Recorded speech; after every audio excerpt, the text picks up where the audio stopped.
Welcome back, WNST Towson, Baltimore, and WNST.net. All of our WNST coverage brought to you by our friends at Strategic Factory, creating your masterpiece, including hats like this and shirts like this and all the cool stuff we'll be wearing to launch our Baltimore Positive Initiative. I got my new business cards here. I have my Baltimore Positive logo on the back. And it is interesting that as I move to discuss such things, folks that I used to see around the ballpark covering a baseball team that we used to talk about around here a lot, David Steele. He is David _C_Steele out on Sporting News and out on Twitter. And this week's been my friend for a long time, writing on the DAZN network about the 4 years after the Orioles' eerie game in an empty stadium. The city lags in social progress. David, a pleasure to have you aboard. As you know, I am launching the Baltimore Positive Initiative here in some way to say, we need to save the city, bro. And you've lived in a lot of different places. You've seen a real thing happen here in Baltimore for the baseball team, for the community, for the city. And, I sort of applaud you for bringing some light to it. Even though it's not a pretty story to tell at Sporting News' level, it's one that needs to be told. Yeah, that's definitely how I felt. I think if people are going to talk about this sort of milestone, memorable game, we couldn't just talk about it where it fit in the context of the history of baseball. I think the last thing any of us who went through all of that wanted to do was to sort of consign it to a trivia question, just strictly mentioned in terms of baseball. I mean, this was really kind of a seismic event, not even kind of a seismic event. It was a seismic event in the city, in the history of this city and of this state. And the baseball part of it was kind of a small part of it, but it's a very noticeable part of it that kind of fits into the big picture of everything that was going on at the time, and in the context of everything that's going on since. And 4 years later, we have a completely crooked, thieving, you corrupt mayor, and everyone that ever offered her a bribe is complicit in this. As Michael Olesker, your one-time colleague, wrote recently, added Jay Moore as well, and I read all that. I'm reading all of this. If you haven't heard, Dave, I'm moving the boat here because talking about the baseball team is no longer a format at WNST. It's no longer a format at 105.7 The Fan. They can sit over there and talk about it. Probably that's why they have the police chief on their airwaves in the morning. Because, he couldn't run the city anymore, so now he's talking about it. And all I hear from Pasadena to Westminster to Bel Air is, I don't go to the city anymore. I don't come downtown anymore. I have lamented the low crowds. I called it a skipjacks crowd at the American Ninja Warrior. Was here a couple nights earlier in the week. And where the Ravens are with a half-empty stadium, and me having PSLs that I can't give away. And then the baseball team, and the notion that 2.5 years from now, their lease is going to be up on the crown jewel of all the Baltimore baseball. Everyone loves Camden Yards. Camden Yards about to turn 30 years old. No one goes anymore. And all I hear from Pasadena to Westminster to Harford County is, I don't go down there anymore, and I'm not planning on going again ever. These are all Trumpers, of course, but never, ever. I'll never do it. And I'm thinking to myself, well, first thing we got to do is fix the city so the people that live here can enjoy it, and make people from the outside want to come and enjoy it.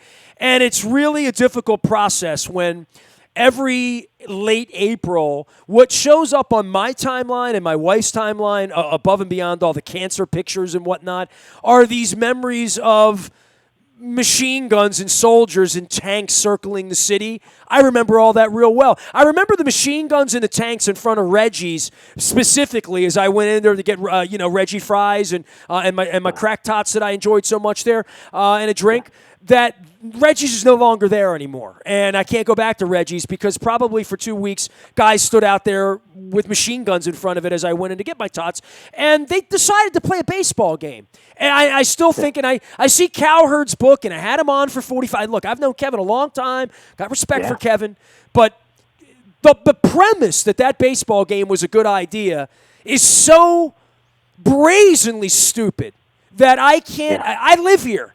I can't justify it, Dave. And now you write about it every year It is not something this city should ever be proud of. I mean, it's like looking back on the fire of the city, back at the turn of the last century, 20th century, and saying something good happened there. I don't know what's happened, but it's changed my life. It's changed the value of my condo. It's changed my community. It's brought a death to my hometown. You know what I mean? And the baseball team might be out of here in 3 years and just hand the keys off and say, we're going off to Nashville because there's no money, there's no support, and hey, they didn't love us anyway. And that is very, very disconcerting to me.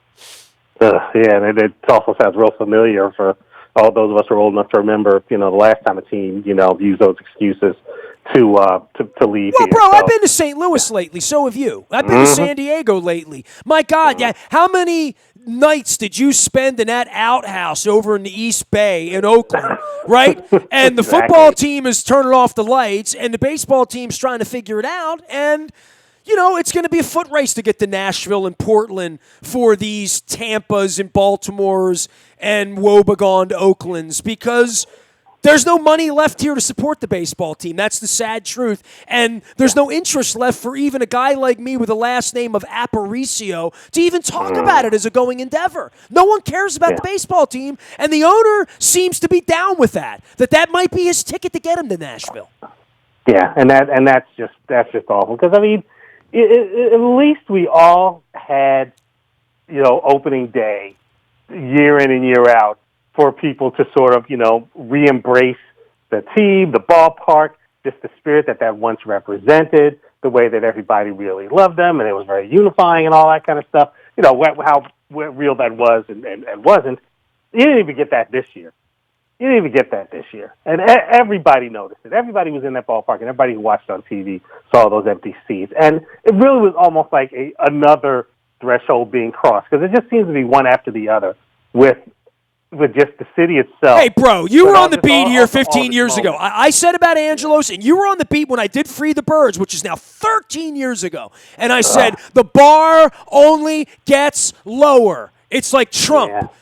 The bar gets lower, and it's so low, I can't even crawl under it. It's disgraceful.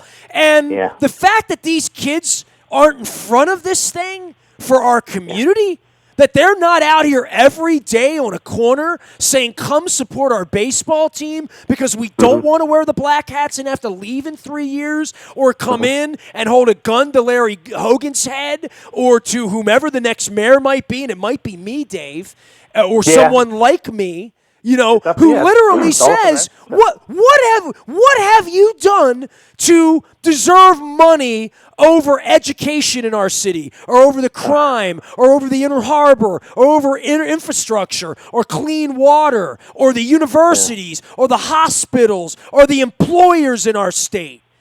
I mean, I say I hate to get angry about it. I am pissed.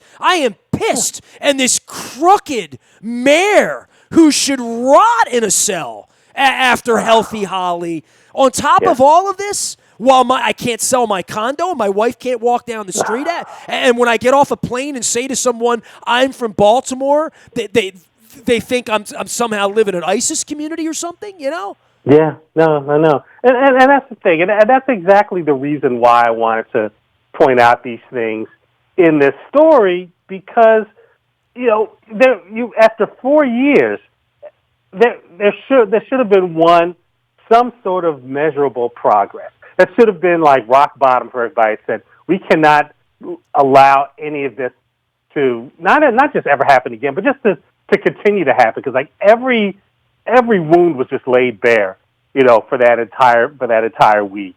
And everybody said, okay, this is where it's the worst it's ever been. What can we do to fix all this? And 4 years later, I mean, this is just one mayor after the mayor who was in place there. That's just one administration later, and everybody's got to get rid of her. You got to sort of tear that whole thing down and start all over again. We haven't even gotten into the whole thing with the gun trace task force and all that, and what's going on with the police department there, how many different commissioners they've been through, and all this other stuff. But the other part of it is, and I kind of want to sort of point that out in the story, and I maybe didn't even address it as well as I wanted to. But all the teams and all the big institutions like the Orioles and like the Ravens, who count on the public and public money to really to exist and to thrive. They're all really supposed to be civic partners with others. They're supposed to be really ingrained parts of the city, which means it's got to be like that in the good times and in the bad times. And those are the bad times. And you look back and say, okay, what did they really contribute besides, hey, we had a game, but we didn't even open the ballpark to the people, so why did we even play the game? I mean, just why? What was By the point way, of that? Dave, and I, David C. Steele here, he is from the Sporting News. You can go read his work out at DAZN. And 4 years after the thing that's amazing to me is how incredibly stupid it was on the face of it. At the time that it happened, I'm sitting here broadcasting literally in a building that I'm not allowed to leave. That like when I leave here, there are tanks on every corner that I can see from where I live in the sky. And they're telling me they're going to play this game. And I kept saying to myself, you've got a stadium in Aberdeen, Frederick, Washington, Bowie, Delmarva, Philadelphia, Wilmington, York, Lancaster, Hagerstown. Play that game anywhere you want. Play that game down at the Naval Academy. You know what I mean? Play that game at the University of Maryland. Play that game anywhere you want to play that game, but don't shut the lights off, have tanks circling the city, and have it lead the 6:30 news. And 4 years later, these disgraceful images of baseball being played in an empty ballpark. Yeah. I mean, the fact that it exists, the fact that it ever existed, a pox on the house of the Angelos family for ever allowing that, for Major League Baseball to ever sanction it, for the city to ever say, you just can't do that to us. You can't make an empty stadium the lead on the national news tonight. After the riots. You can't do it. And 4 years later, you can't be writing books about it, Kevin Cowherd, and how it saved the city. My ass! It's a lie. It's a lie. It's a lie. Yeah. So have at it, Dave. I just wanted to... Don't get me... No, exactly. I'm in the middle of it. I'm the pig in the middle of this. I live here. I'm invested here. Everything I have is invested here, which is why I'm launching Baltimore Positive. And if there's some anger that comes out of Baltimore Positive, it's because I have to stop doing sports radio to launch this to save everything I've ever worked for, because the baseball team to me feels like it's going to be gone. The horse race is absolutely gone, right? Like they've just decided, these Canadians have come in here and just decided they don't want this anymore. So there's that, and we don't even have a mayor to fight. We don't even have a mayor to fight. Yeah. It's sort of just the ultimate, example of civic decay. And this Baltimore, the people of Baltimore deserve better than that. Rise up. Time to rise up. Yeah. Rise up, exactly. I mean, that's the reason that was all termed an uprising, because there were people who said, we can't live like this anymore, under siege, in all this pain and all this decay. I mean, I've written about this a million times. I've tweeted about it and things like that. And actually, when you probably know a bunch of people who were like that. I went out and bought a space heater to donate to those kids last winter because they didn't have heat in the school. How do you function as a city where you can't even turn on the heat? And the mayor is stealing $1 million. Like, literally. Yeah. And the business is complicit. The hospital's right near the check. The hospital system of this state. It's inexcusable. David Steele is here. He's at Sporting News. He's an outraged citizen. I'm an outraged citizen. He writes for Sporting News about the 4 years. So, Dave, on to Baltimore Positive, right? We're bringing Dutch Rupertsberger out to Pizza John's on Thursday night. We're going to sit. We're launching a new website. Don Muller's my main man. He's been my friend, my mentor since he was my high school guidance counselor in 1982 at Dundalk High School. Who says public schools don't work? Look at how good I turned out, Dave. And University of Baltimore and the Community College of Baltimore County and Dundalk Community College. Look, you live here. You've lived other places. You've witnessed all of this. I'm trying to launch Baltimore Positive because to you. You said something, and I guess this is why you're an eloquent writer and you're the kind of guy I want to have on the show. You said, where are the teams and the institutions, civic partners? They should be ingrained in the city in the good times and the bad. And I added to that, like Boston Strong after a bombing, right? Like, when Pittsburgh, when the synagogues happened, like that the Steelers, immediately get in front of this. Yeah. Where is Steve Bisciotti? Where are these Angelos kids except sitting on the orange couch for people that they employ to sit there and stroke them like a cat in the James Bond movie? Yeah. Where are these people? Where's Kevin Plank? Yeah, that's a great question. These are the people who are in position to move and reposition and just shake things up and say, and if they say things have to change, people are going to listen to them. They've got the money, the influence, the power. They can pull everybody and anybody they want. All the celebrities, all the players, all the big names, the athletes, everybody. They can get behind it, but also all the corporate money because they're tied into everything. They're tied into absolutely everything that matters, really, in the state of Maryland. And just throughout every sport. I mean, we're talking about Major League Baseball, the National Football League, and one of the two biggest shoe companies on the planet. And they've got these ties just anchored into the city as a city that is hurting in every conceivable way.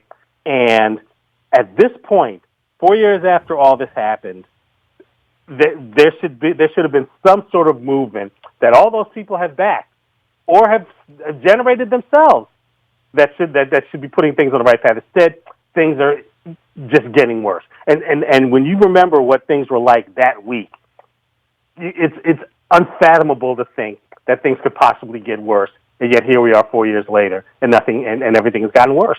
David Steele is here from Sporting News and Dazzin, writing all sort of dazzling commentaries on sports. But this week sort of hit home with the Orioles and the 4-year anniversary of the game that doesn't matter. So let's take this on to the Orioles, okay? We'll put the Ravens in a box, and you and I can talk about Lamar. Look, we'll do that later, okay? I mean, we'll talk sports later. I want to talk more civic issues as I launch Baltimore Positive in regard to baseball and the Orioles.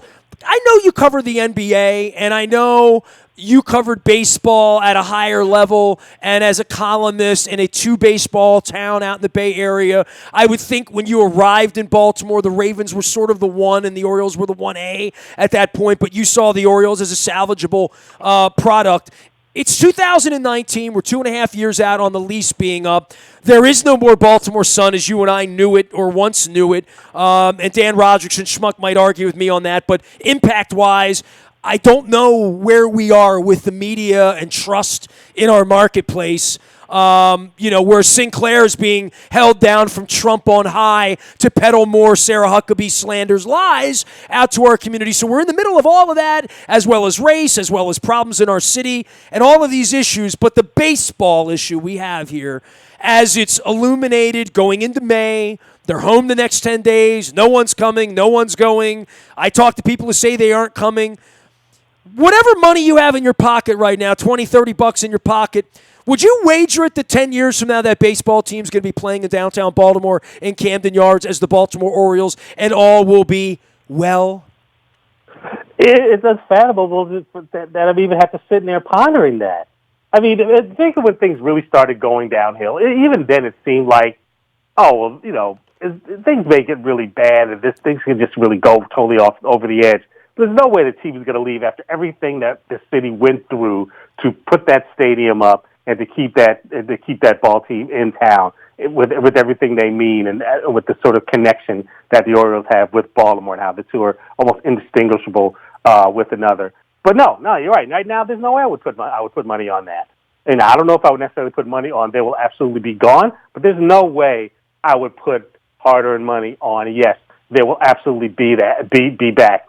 Partly because I know now at this point in life, this point in my career, that sports teams, you can never bet on that. You can never say, oh, they'll never leave. You can no longer say things like that. But also, just with the way these things have developed, Yeah, it's impossible for me to say that, and that's just sad. You talk about this homestand coming up. You know that at some point they're going to announce once again lowest attendance in the history of this ballpark, and it just continues. Well, of course, excepting the one where there were no spectators, they will always have that little caveat in there. But they're going to say that because it seems to happen every homestand now. That as you said, the bar gets lower and lower and lower. The number for the lowest attendance ever just gets lower and lower and lower. Well, this all started with me 2 decades ago when Angelos just lied and lied and lied. I mean, it's incredible the parallels I see between Angelos and Donald Trump. I mean, it's incredible. Both sworn Democrats until they weren't anymore. You know what I mean? We're here to save the community until anything that's going to happen that's not in my purview. I am blown away by the amount of damage the Baltimore Orioles have done to our community over the last 25 years when you consider the 3.6 million people. When did you get here, Dave? Like, by the time you got here, they were a wounded duck sort of kind of, right? Like, you were never here when it was 3.6 million, right? They were in the middle of that skid. What year did you get here? 2004. Oh, my God. It was off the... I mean, you were 18 months later, I was doing Free the Birds, right? So, like, I might need to do Save the Birds now, right? Like, yeah, I think that's really feasible. And again, who saw that happen? It's like and you sit and you ask, like, how do you get from one point to the other? It's just there's just no reason for it to ever have gotten like that. But you're right. I mean, I've been in other places and have seen the sort of thing. And your example of Oakland is the best parallel that I've seen, especially with the Raiders. I mean, it's a disgrace. I mean, they identify with Oakland and vice versa, and they have for generations, going back, decades, that the ties have been that strong. And somebody was just willing to use the downfall of the city and the economic turmoil and the wreckage of everything, of all the infrastructure and internal systems that take place there to leverage themselves right into a brand new shiny stadium in another city where they can just embrace another fan base and fleece them. Well, that's well put. That so is how it operates. It'd be very, very easy to just say Baltimore doesn't want the Orioles anymore. We will take the keys, turn the lights off, and you guys can go worry about stealing the A's or the Rays. And we'll call them we'll leave the name. We'll be the Memphis Birds. We'll be the Memphis, River Birds or whatever the hell they'll call them. The honky tonk birds or the country birds or the guitar birds or whatever they would be. And look, I mean, part of this was Minnesota and Montreal were going to contract many moons ago, right? That's long since gone. And had Montreal contracted, we wouldn't have this problem, right? Like, instead, they expanded. The Orioles took all of the money out of the deal. Angelos took all of the money out of the deal. And they're still fighting about that. Like, behind all of this is this Baltimore-Washington baseball feud that only like grown-ups like you and me that know about this sort of stuff know about this sort of stuff. The rank-and-file fans just are like, oh, that's just them fighting over money. Yeah, it's only $400 million, that's all. You think that would make or break a franchise? Exactly. Can you hear John and Lou saying, man, Major League Baseball took $400 million, let alone they gave us $1 billion too, but they wanted the actual third of it back. They took all that money. We had no choice but to leave Baltimore. Major League Baseball did it, and that nasty Nestor guy turned the people against us, Like, I can just hear the excuses when they go to Nashville and they're rubbing elbows with Carrie Underwood on one side and Garth Brooks on the other side, right? Literally, right? Yeah, and it's funny that you mentioned that because we just sat there and watched the draft last week, and tell me that wasn't a dry run for another major league franchise of some kind coming down there. The way they played that, I didn't even think about that. This is why I bring you on, because you bring me a view that you think the things that I can't even possibly think of till later. Yeah, it's sad. I mean, it's crazy that cities are just able to play to play one another off of each other like that. One is able to sort of step on the lifeless body of another to sort of fleece it for its assets. And it shouldn't function like that. The league shouldn't allow it to function like that. But the people in charge just sort of sit back and just say, hey, as long as one of you, whoever wins this battle, whichever one of you brings more money to us, that's all that matters to us because we're going to get the money one way or the other. Well, that's all that would matter as we go into 2021 and their lease deal is up and they're not tied to it and the state's been giving them dollar rent for 30, you know what I mean? And they're going to want $194 million worth of upgrades to the ballpark. They're going to want the parking lot so they can build condos and build a bar that people probably won't come to. I mean, all they're going to try to do is screw Pickles' business up, literally, right? Like they're going to try to build Pickles on their land. I mean, that's literally the next play, and they're going to make the state pay for it. Yeah, and it's so ironic that you mentioned Pickles because one of the really vivid scenes I remember from that day 4 years ago was how dead it was around that ballpark, even though there was a game being played, two blocks away. All those places that you know what it's like. You've been in there, you've done shows from there, all that kind of stuff. They're just busy and bubbling and thriving and all these things. And that day, there was a game being played. Even though there were tanks rolling around the city and, like you said, armed guards and things like that, and they were playing a baseball game, and all those bars and restaurants and places were all, they were open, but they might as well have shut down that day.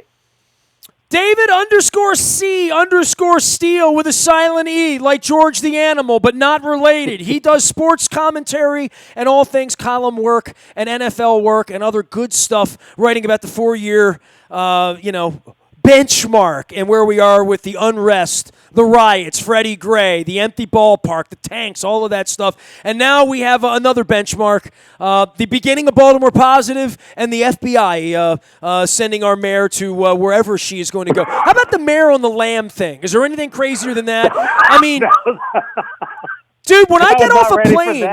Listen, this is serious business, and you know how seriously I take Baltimore pride, right? And I think at the heart, Baltimore pride's a big part of this, and I took that up with some Ravens officials last week saying, hey, people don't have pride in Baltimore, therefore maybe they don't want to, buy things with a purple bird or an orange bird, right? I guess, but in talking about all of this and this mayor thing, when I get off an airplane now somewhere and I say I'm from Baltimore, all they think about are riots. They don't even think about bad baseball or nobody coming to the games. They think The Wire, bad place, how can you live there? I'm glad no one shot you yet. That's how people react to Baltimore. And now the crooked mayor thing is like Marion Barry smoking crack 30 years ago, right? Like it's now its own punchline. Lord knows what else they're going to uncover. Because if she stole $800,000 from there's Lord knows what they came. All I could think about when those folders came out, I'm like, they've only caught her on 3 or 4 things. No one lies to 3 or 4 people. I mean, ask Donald Trump. You have one lie, you have 10,000 lies. Trust me. And I'm blown away by the Baltimore pride thing and what that means for our community and how we're going to repair that in the aftermath of all of this to make it better. Sort of how Cleveland has sort of repaired its image a little bit. Detroit, some other places. I know it's possible, but we've got to find where the bottom is. The bottom better be the FBI throwing our mayor in jail. That better be the end. Well, yeah, and that's the thing, that you hope that will be the thing that pushes it around. But again, we thought that what happened 4 years ago would be the starting point as well. It's like, okay, you just want to say, like, okay, never again. We cannot let this ever happen again. And here we are, and images being around the country of feds marching in and out of the home of the mayor of Baltimore with boxes and files and all these other things. And like the guy, they got a little bit boxes and boxes and boxes. That's become a punchline now.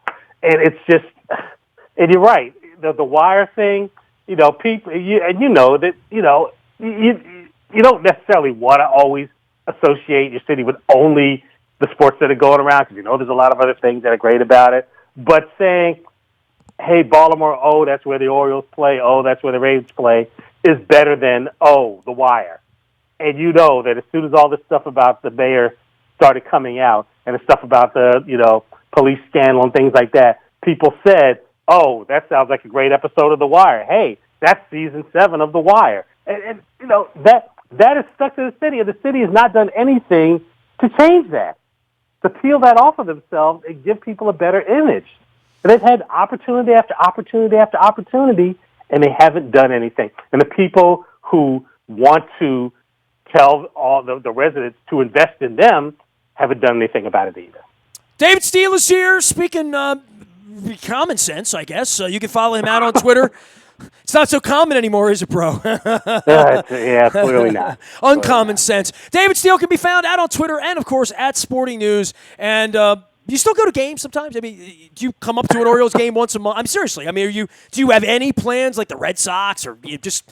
I don't know. I mean, the best player on earth is playing here all next weekend. Well, why not come down and see him play, right? Right. See, that's the point. And again, it's still, no matter what, even when it's empty and it's the complete opposite of what it was the first 7 or 8 years that it was open, when you couldn't get a ticket and you had to plan years in advance to try to go to the ballpark. It's still a great place to watch a game, and it's a great place to hang out, just sort of stretch your legs back and things like that. And I'm not doing that. I'm trying to be like the Chamber of Commerce or PR for the team or anything like that. But if you got a nice ballpark, and not every city has one, they have a functional ballpark, but they don't have a really beautiful ballpark that should be a destination. Baltimore has one of those. So it's kind of fun going there just for things like that.